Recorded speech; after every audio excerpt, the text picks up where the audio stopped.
bu déception amee bu américains yi ak seen ay alliés tase Iran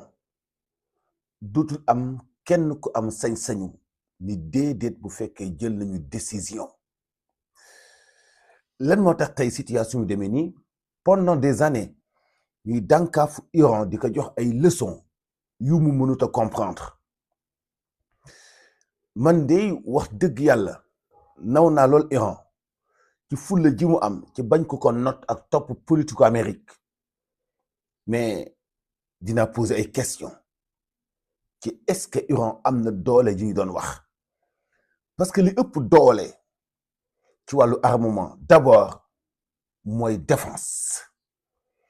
te bu ngeen fàttali ko ëpp na 1 an même bu fekkee am na kenn ku doon cible waa Israël dañuy xaar ba mu dem Iran ñu mën ko abattre foofu Iran ñu mën ko assassiner foofu Iran depuis des années dañuy cibler benn par benn ci dirigeants yi nga xam ni ñoo nekk ci révolution bi di leen rey benn par benn à chaque fois mu am benn opération foog ñu afficher benn kàngam bu ñu rey aussi facilement ci waa Iran c'est vrai que am nañu doole ci wàllu armement liggéey nañu ci wàllu attaque liggéey nañu ci wàllu missile néew na seen ay missile yu ñu mën a intercepter donc liggéey nañu xalaat nañu seen borom xam-xam yi ci wàllu attaque mais ci wàllu défense non dañu ci des ci wàllu bombardement aérien dañu ci des heureusement sax commencé nañu doon expérimenter ci wàllu drone yooyu permettre leen tey ñu bombarder fu mel ni Dubaï Abu Dhabi Qatar Koweït et cetera parce que yooyu du ay missile mais ay déplacement wu drone la mais xam nga boo seetee boo defee 1 million ci wàllu attaque war nga def 2 millions ci wàllu défense parce que boroom xam-xam bi fabriqué boroom xam-xam bi defar boroom xam-xam bi lay may courage jëmm ji nga xam ne bu taxawee doo daanu bis bu ñu ko abattre wàññi nañ ci yow 80%. Iran première défense am mooy wala défense am bi gën a fi ma commencé di am doute ci Iran ak li ma koy bëgg lool ci wàllu jom ji courage bi face bi muy def Amérique ak noonu yi nga xam ni noonu àdduna bi lañ fi ma commencé am doute ci moom mooy bi seen président bi duggee hélicoptère bi daanu ci biir Iran moom ak yeneen 40 personnes ñu dee. C'est très facile vraiment sama gars yi c'est très très très facile un président de la République ci réew bu am doole ci côté armement côté technologie comme Iran seen président di def déplacement dans le pays avion daanu mu dee waroon na tax ñu poser ay questions yu bëri ci wàllu défense bu Iran am na benn leader bu bokk Hamas ci biir Iran lañu ko rayee ak yeneen dafa mel ni iranien yi dañu takkal ay puces seeni ay leaders yi nga xam ne fu ñu déplacé wu chaque mouvement dañu leen di détecter pour xam leen fu ñu nekk loolu nag ça pose problème tey Iran li muy am doole li muy mën a def ay bombardement ci côté renseignement avancé wu ci loolu moo tax mënuñu sax jigee Benyamin Netanyahu xam ngeen ni guide spirituel bii wala guide suprême bii nga xam ni moom la ñu rey ak yeneen 8 personnes waroon nañu nekk à l'abri waroon nañoo nekk foo xam ni Benyamin Netanyahu du leen gën a wóor fi mu nekk gis nga suñu problème mooy bu ñu la faralee duñu la génneel sa ay défaut te nit ki boo ko faralee da nga koy wax ni ko fii la sa défaut nekk jéemal doole lat fi xam ngeen ni tey américains yi lu ñu mun a def ay bombardement mën a localiser fu Poutine nekk yomb leen mën a localiser fu président bu Corée du Nord nekk yomb leen nan la ñu mën a localiser tey fii président bu Iran nekk ba mën def benn bombardement ciblé boo xam ni moom ak yeneen 8 personnes yi ñu doon waaj pour tenir benn réunion de distance ku nekk ak fi nga nekk ci moyen de communication yi ñu doon utiliser ci lañu sukkandiku pour localiser leen def benn opération chirurgicale bu kenn mënta échapper ci ñoom chef armée de l'air chef armée de terre ministre de la défense chef police élite daanaka ñi yenn woon yëf yi ñëpp la ñu rey mais ci benn opération ça pose problème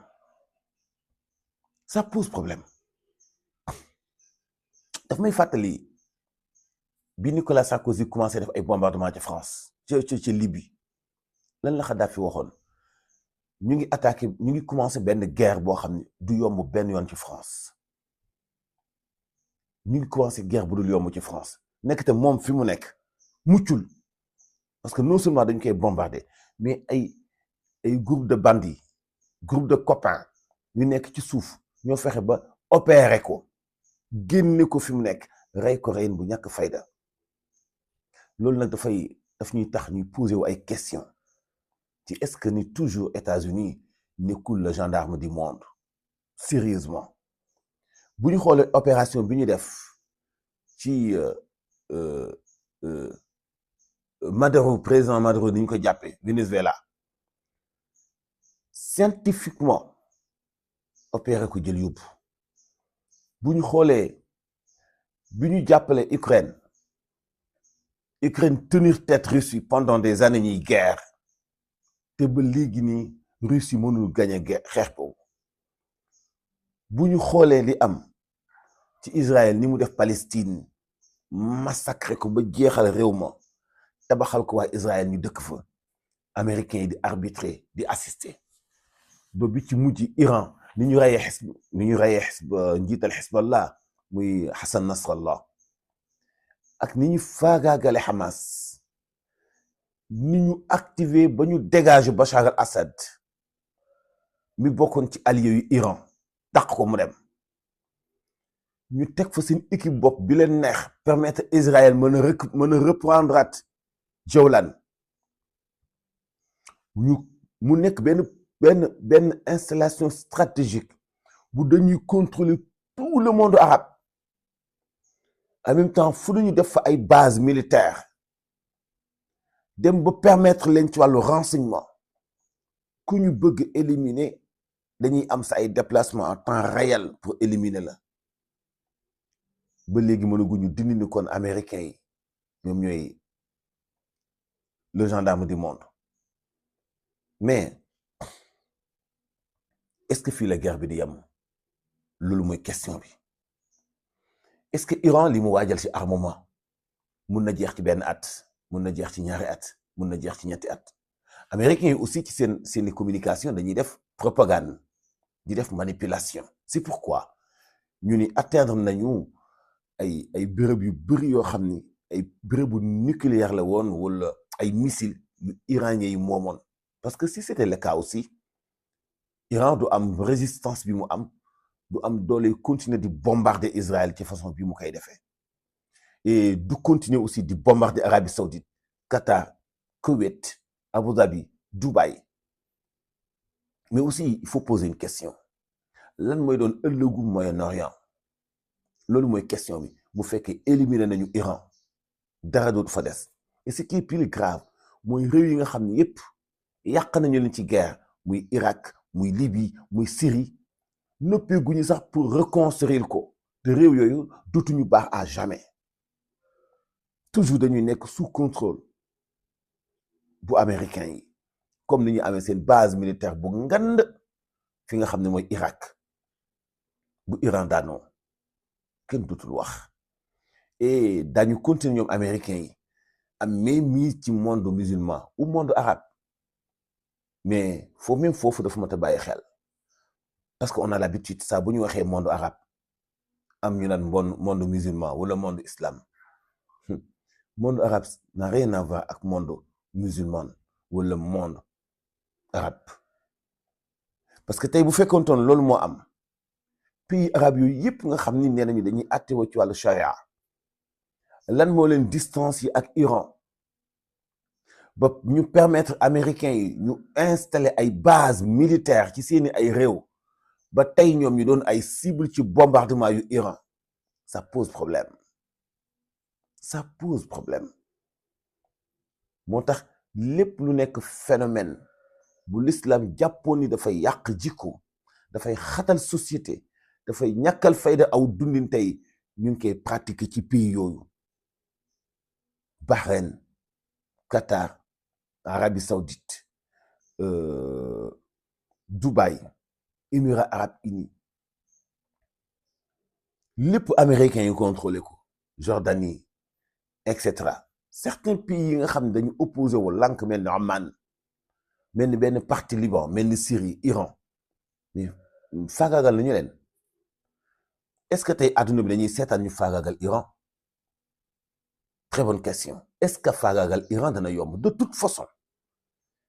il y a à reconstruire foofu en Iran parce que bu fekkee yuq gi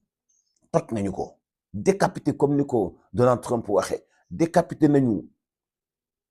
ñi nga xam mooy état bu Iran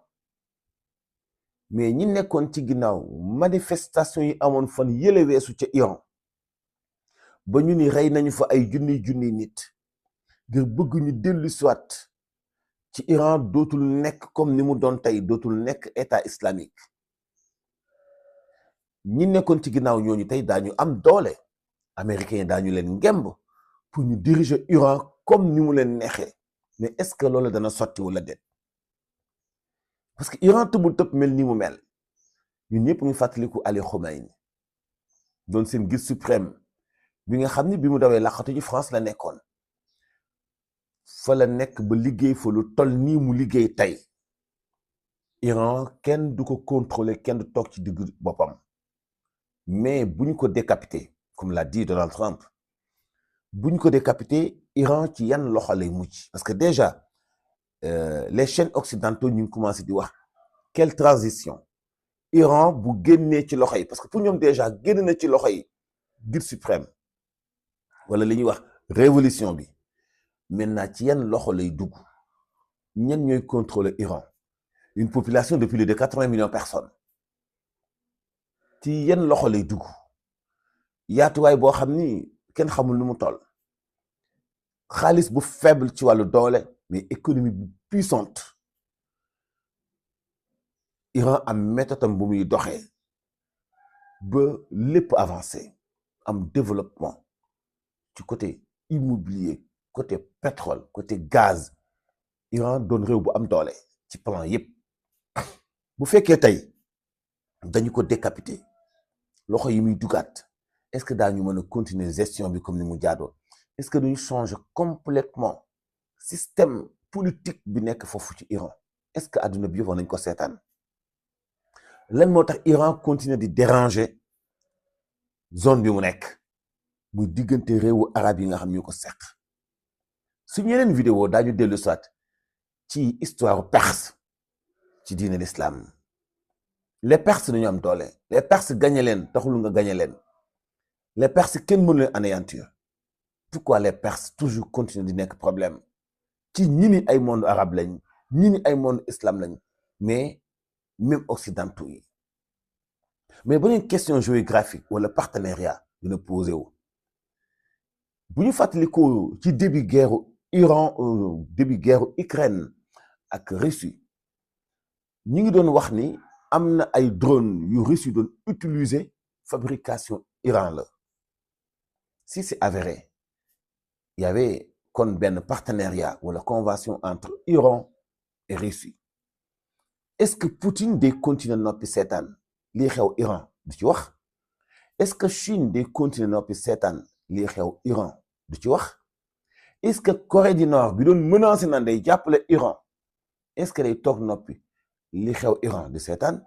mais muy continuer wala est-ce que daañu intervenir lan moo naa xew bu américains yi ak Israël persister te Corée du Nord musoon di menacer ci ay fabrication missile yoo xam ne mun na toog Corée bombarder États-Unis bombarder Israël bu fekkee c'est avéré est-ce que amul occasion pour mën ko essayer tey xam nga américains yi yàgg nañu waajal seen bombardement bi ñu def mais dañu doon xool fabrication Iran yan bombe yan missile la Iran am parce que diggante Iran États-Unis mat na wala mu ëpp 9000 kilomètres alors bu ñu nee Iran bombe bi missile yi muy defar mënta weesu 4000 kilomètres donc États-Unis mënu nekk cible Iran parce que Iran mënagul atteindre États-Unis mucc na kon alors lan moo des Iran mën di bombarder Israël nga xam ne seen diggante matul xëy na 2000 kilomètres mais Israël bu ñu ko massacré maasale ko foo ngeen bàyyi xel benn affaire ni population bu Israël nekkuñu Israël population bu juif noonu nekkuñu Israël ñu ngi ci àdduna bi ñu ngi Égypte ñu ngi États-Unis ñu ngi France ñu ngi Algérie ñu ngi Sénégal ñu ngi Irak ñu ngi Arabie Saoudite ñu ngi fu nekk juif ay nit lañu yoo xam ni ñu ngi dans toutes les économies du monde Israël mooy seen sowwaay mooy seen bëgg-bëgg fa la ñuy mujj mais population bu tuuti ñu existé Israël ak ay immeubles yu rafet yu feesul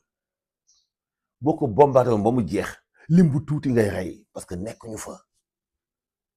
loolu seen stratégie la bokk ñoom lim bu tuuti ngay rey parce que nekkuñu fa loolu ci seeni pexe la bokk ñoom Israël kon tey même Iran bu bombardé Israël ba maasale ko ba mu maasaloo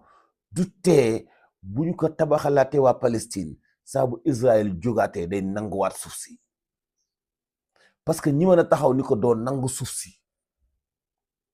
ñooñu américains yi da leen def ci poche Jordanie Qatar Arabie Saoudite Koweït Dubaï Abu Dhabi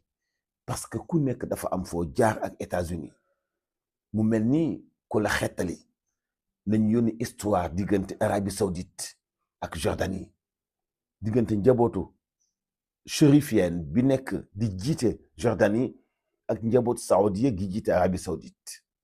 xam nañu bu baax rôle bi ci américain yu joué boo ko nekk yam fi nga yam calmement coow jiwul xam nañu bu baax Abu Dhabi Émirats arabes unis ak waa Dubaï stratégiquement politiquement ou géopolitiquement neexawuñu te duñu laale loolu xam ngeen ko mais teewul ñoo bokk ay intérêt ci américains yi ou américains yi te même intérêt ci ñoom ñaar et bu ñu noppee ci Iran benn pays golfe yi nga xam ne neexawuñu ngeen foog ni américains yi noonu la ñuy bàyyi rek mu yombee noonu non programme buy continuer la bu dul jeex bu ñu foogee ni ñoom tey dañuy participer ci ñu massacrer Iran ñu éliminer Iran et ñoom dañ ci mucc après fii ak fukki at suñu kanam fii ak siècle ci suñu kanam jum nañu parce que duñu mën a échapper mukk ci contrôle américain yi mais est-ce que xeex bi dana gaaw yan conséquences la mën a indi ci côté économie yan conséquences la mën a indi ci wàllu aérien parce que bu leen fàtte ni bombardé nañu aéroport bu Dubaï Qatar dafa tëj espace aérien am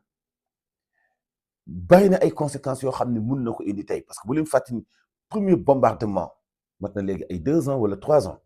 premier bombardement wala lance missile bi Iran jëkk a def dafa daaneel benn avion bu bokk Air Canadien il y avait 280 personnes sont tous morts bu leen fàtte ni daaw premier bombardement diggante Israël ak Iran ñun mi ngi ñu fekkoon Makka mais ñëpp dañ doon tiit di poser ay question fan la ñuy jaar pour ñibbi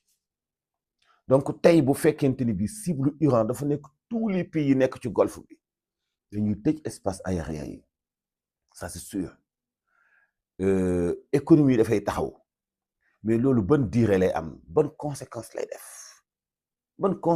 def mu mat ñu teeylu ko te bàyyi ci xel bu baax parce que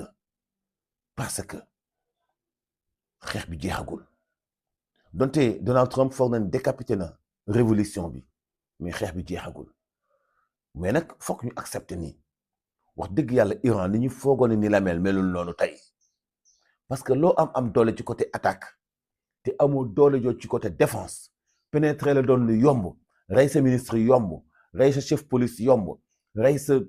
député yomb ba ci rey sa président yomb un président iranien ak Iran ni mu mel ci doole ñu naan avion daanu na ci biir Iran ci déplacement bu ndaw bu mu doon def mais ça pose problème bàyyi mais benn opération premier missile bi ñu jëkk a dóor ñu ni rey na président ba